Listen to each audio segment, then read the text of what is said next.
Shalom everyone, thank you for coming to our channel. We are Beth Kadosh Ministry.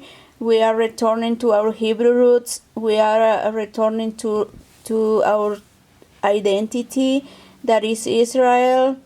And today we are going to talk about the Parashat Vayeji. And this Parashat Vayeji is talking about our true identity, who we are in Yeshua. Once we receive Yeshua in our hearts, we are not Gentiles. We are Israelite.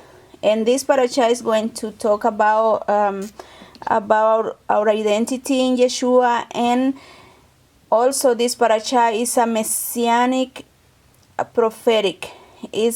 Yeshua came to fulfill this prophecy that is in this chapter, and we'll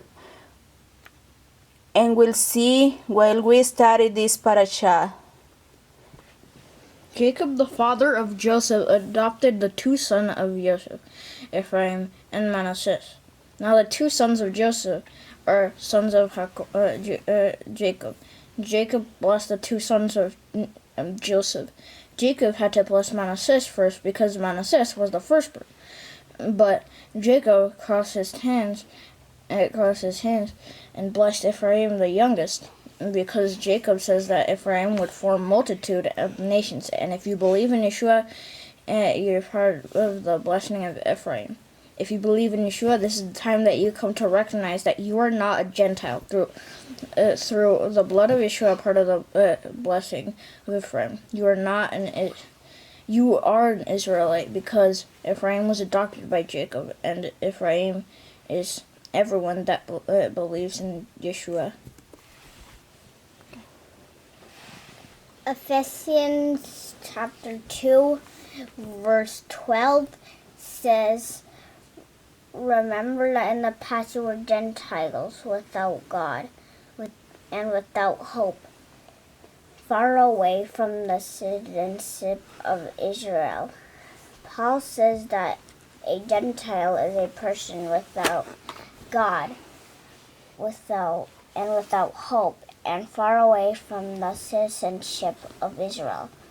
But now that we know Yeshua, we are no longer Gentiles.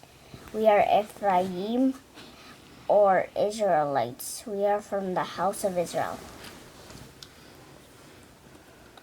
Why does it mean that Jacob crossed his hand to bless Ephraim first instead of Manasseh?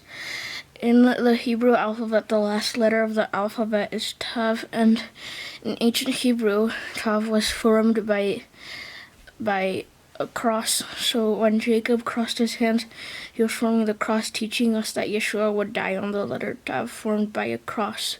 Yeshua died on a cross, and the cross represents the letter Tav in Hebrew. Amen. Yes, we already hear that a Gentile is a person without God, without hope. And who says that? Paul, in the book of Ephesians 2:12, that a Gentile person is a person without God and without hope.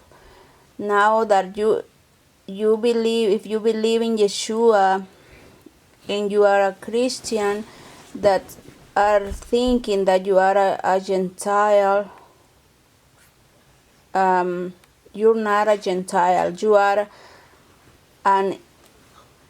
You are part of the blessings of Ephraim, and you are an Israelite, because Jacob adopted Ephraim. Jacob adopted Ephraim, and Jacob said, Ephraim is gonna